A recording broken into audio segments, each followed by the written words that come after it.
Oke, di sini saya akan menjelaskan terkait dengan sistem electronic voting. Voting ya, ini terkait dengan ini simulasi saja.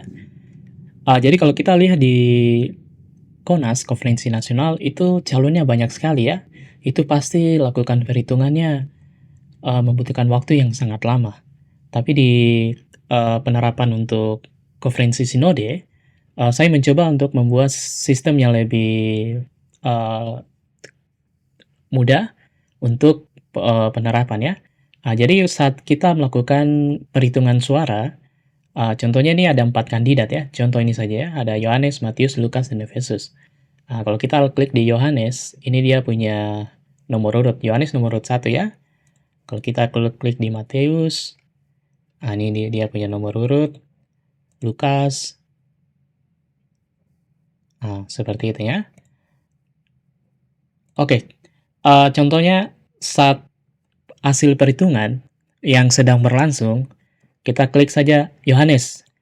Yohanes 1 suara, terus Matius 2, terus Yohanes dapat suara lagi 3, atau Lukas dapat suara lagi, terus Efesus. Jadi saat perhitungan berlangsung, kita bisa klik di sini, maka jumlah total suaranya akan naik. Ini saat perhitungan hasil total suara secara manual ya, yang dihitung ya.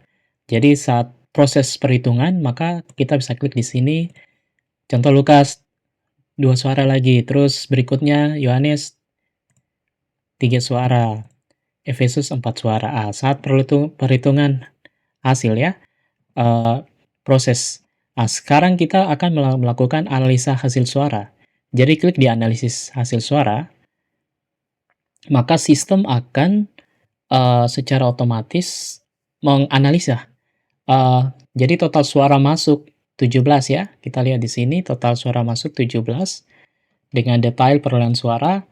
Yohanes 3 suara, 17%.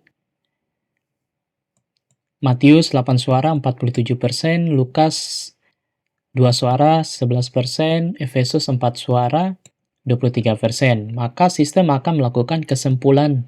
Berarti kesimpulannya adalah lanjut ke ronde 2. Karena kalau kita melihat bahwa belum mencapai angka 50%, harus di atas 50%. Yang mendekati adalah Matius, tapi Matius belum sampai angka 50%.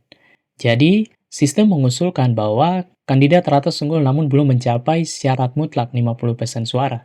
Dari total suara sah masuk pemilihan, wajib lanjut ke putaran kedua antara dua kandidat tertinggi. Jadi sistem akan mengusulkan jumlah suara tertinggi yang akan lanjut di ronde kedua adalah Matius dan Efesus. Kita lihat Matius 8 suara, Efesus 4 suara. Di sini sistem akan langsung mengusulkan. Seperti itu ya. Di sini ada terkait dengan unduh berita acara. Jadi di unduh berita acara ini, kita bisa langsung klik download, unduh berita, kita keep, langsung dia berubah jadi PDF seperti ini. Dia jadi laporan, jadi ini bisa langsung dicetak ya. Laporan hasil analisa pemilihan Ketua Sinode Papua dibuat otomatis oleh sistem e-voting sesuai aturan mutlak 50% suara. Ini di perolehan suara ya, total perolehan suara, nama kandidat, Matius, Lukas, Efesus, Yohanes. Ini hasil kesimpulan. Hasil kesimpulan kalkulasi sistem. Jadi ini hasil kesimpulannya. Secara mutlak, suara pemilihan wajib dilanjutkan ke putaran kedua antara dua kandidat tertinggi, Matius vs Efesus. Seperti ini ya. Ini contoh saja.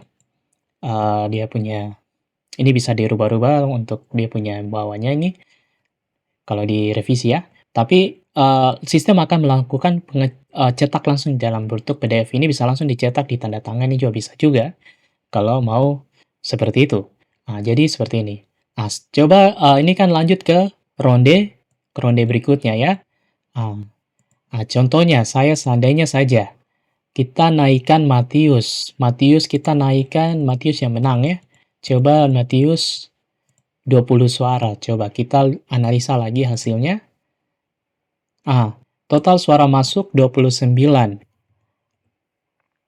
Berarti Matius 20 suara. Dia telah melewati 50%. Kita lihat Matius 68% ya, 97. Berarti kesimpulannya adalah selesai satu putaran. Karena kalau kita tadi kasih naik Matius punya angka suara, Matius dinyatakan menang mutlak karena memperoleh suara sah di atas 50%. Coba kita cetak berita acaranya lagi. Kita cetak, kita lihat. Berita acaranya sudah berubah ya. Laporan hasil analisis. Ini berita acaranya 9 suara. Matius 20 suara ya. Kesimpulan hasil kalkulasi sistem. Kesimpulan selesai satu putaran, kandidat Matius dinyatakan sebagai pemenang mutlak yang sah karena memperoleh suara sah murni di atas 50%. Jadi seperti itu. Sistem ini bisa dikembangkan lagi. Untuk saat ini seperti ini. Tapi ini sudah sangat membantu sekali ya dalam melakukan analisa perhitungan. Karena kalau kandidatnya banyak, kita melakukan analisa perhitungannya juga lumayan juga ya. Tapi dengan sistem, sekali klik, langsung dia punya analisanya akan muncul. Wah, kandidat ini yang akan lanjut ke ronde berikutnya, atau pemilihan hanya satu putaran saja. Langsung sistem dia akan mengusulkan terkait dengan hasilnya. Seperti ini. Oke, itu saja demikian penjelasan singkat terkait dengan sistem ya. Itu saja. Jadi ini bisa kita tambah, kita hapus, kita bisa edit. Ini kalau kita mau edit lagi, namanya mungkin saya tambahkan Lukasnya S double. Kita update. Data berhasil diupdate. Jadi bisa diedit dia punya nama-namanya. Jadi dia punya ini tinggal diklik saja macam tambah. Terus ini bisa diturunkan lagi, bisa tambah. Jadi saat perhitungannya, proses perhitungan itu kan dibacakan. Nama ini jumlah suaranya 1 sah. Lanjut lagi ya. Jadi di sini tinggal main klik-klik saja. Maka langsung bisa melakukan analisa. Oke, itu saja review singkat. Terima kasih, Tuhan Yesus memberkati.